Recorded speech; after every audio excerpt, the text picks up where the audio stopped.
Hi everyone, GlamRat here, and this week I am out of the sewers. As you can tell, this isn't my usual sewers, it is still under construction.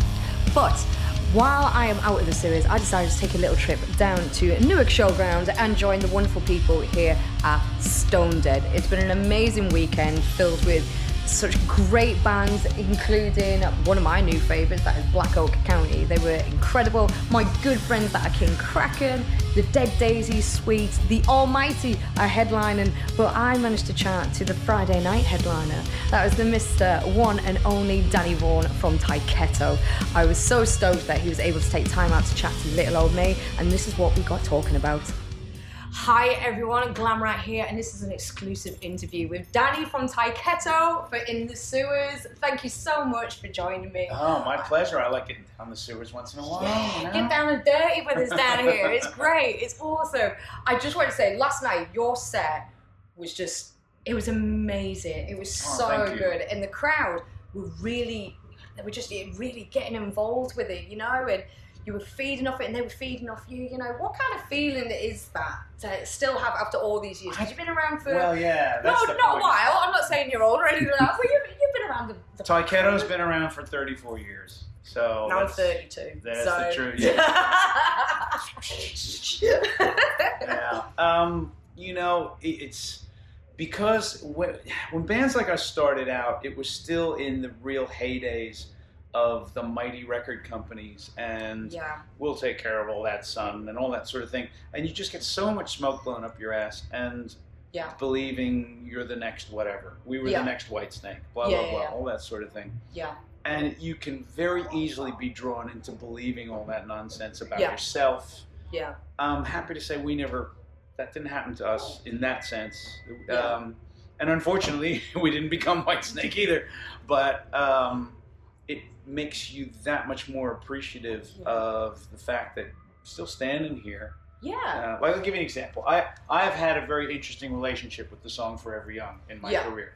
There are periods in my life where I was like, oh, do I have to sing it again? Is it like maybe, obviously I'm a huge Bon Jovi fan, is it like Living on John a Prayer? Living on a Prayer? Because he mentioned in that documentary he got to a point where he couldn't stand playing it. He didn't even want to release it, actually. Yeah. So no. Is that the relationship? I don't know where. Well, I don't know where it comes from him. For me, it was a little bit of arrogance in that. Listen, in my mind, first of all, I've written better songs. But of course, they do have plenty of albums to check out. It's a beast to sing. Yeah.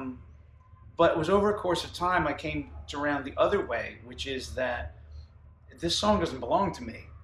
Yeah. You know, people have decided to make this an anthem in their lives. Yeah. And all I have to do is remember how I felt watching, like, you know, I go to see AC/DC and it's like, you know, when are they going to play Highway to Hell? You're just waiting for it. Like, come on, let's play it. So that's what I saw, you know, and I see it no matter the size of the audience. It can be, you know, 300-400 in a club. It can be like last night we had almost 5,000. Yeah. You know, you hit Forever Young and everybody's like, oh, they're doing it. You know, it's that song. It's him, the same guy. You know? At least it's the same person. Yeah. You know? And so you really feel that. And I said this a few times. It's not a phrase I use very often.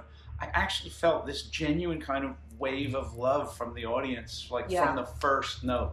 Yeah. You know, they were like, it's just really happy to be seeing Tyketto. I was like, you can't beat that. No, you definitely can't. I mean, the first time I saw you guys was last year at the Wow Festival, and that was just mind-blowing as well.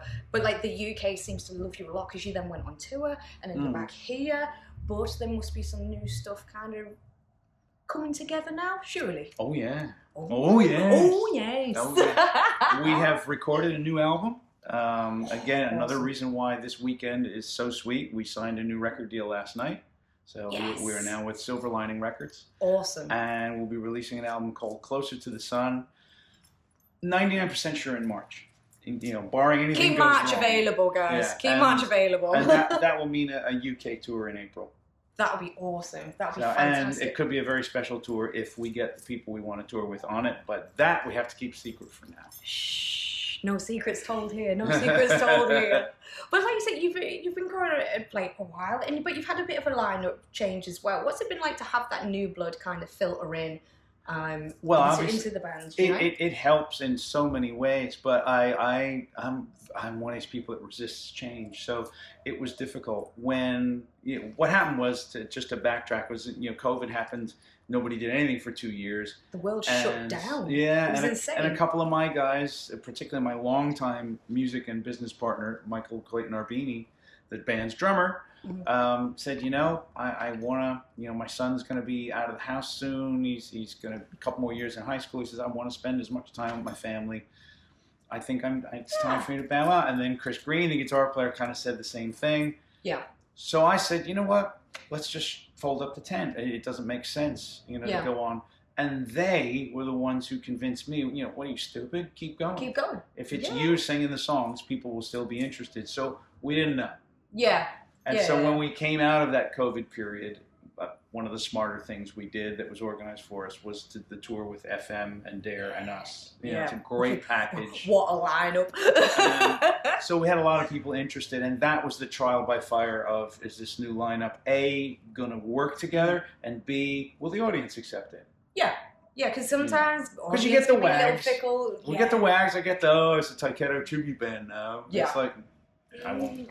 I'm still here, damn it. Yeah, exactly. And it's not that. It is definitely not that. Not with the caliber of players I'm working with. Exactly. I mean, the lineup was just phenomenal last night. I felt so bad for Harry though when his guitar died. Only for a sec. Only for a sec. It was like, Here's what you didn't know. I'm going to tell this just to rile him up. Let's have a go. Okay. We don't generally use explosives and things like that. No. But we had the opportunity, and the stage was big enough. And Give of course, me a bang. There's all kinds. So at the very beginning of the set and the very end of the set, right at the last, I jump off the riser at the end of Forever Young. We're going to have a big bang go off.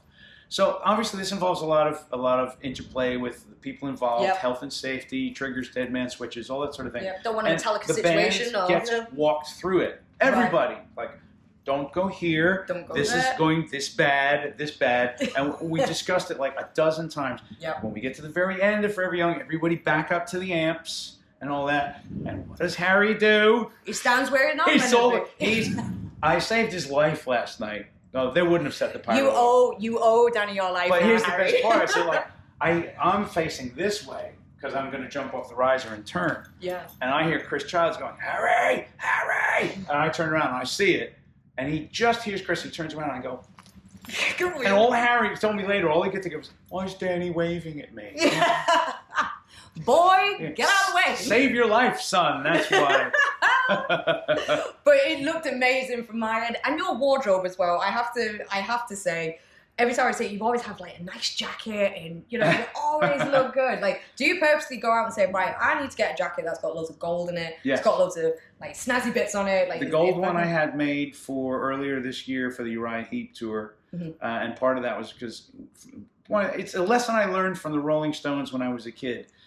You forget there's people way back there. Now, if you're going to wear all black, they're not going to see you. Yeah. So, I just, I have a really good friend of ours who is a retired haute couture designer, and I just impressed upon him. His name is Brian Piccolo. Could you make me something nobody else has?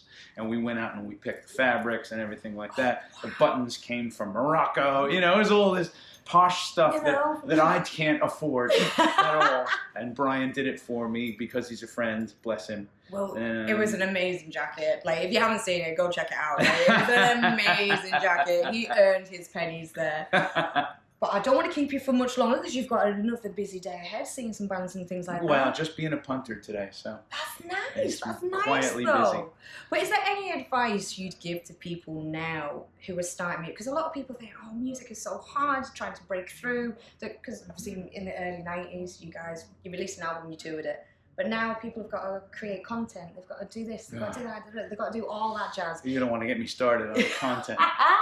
Is there anything you'd like to say who think, I want to do that, but is it worth it? It's difficult because nobody really knows. Yeah. For a while, there was a general methodology on how you built a group, how you built a name, a brand, blah, blah, blah, all that sort of thing. If you think back to, it was probably a little different here, but in America, Judas Priest didn't really get known until like their 5th album. Yeah. You don't get those opportunities anymore. One and done. That's it.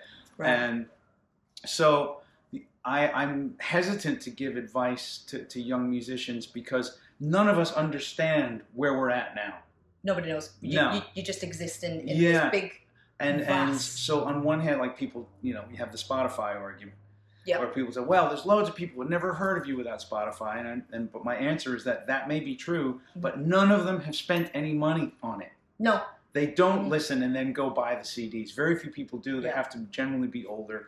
Yeah. It's all the it's vinyl kind of, now. It's lucky that vinyl has come back in. It's such a collector's thing. So advice-wise, the only thing, it's kind of a blanket statement, but don't chase fashion. Yeah. I mean, if you're going to, whatever it is, the music that you're creating of any kind, you must believe in it and love it yourself. Yeah.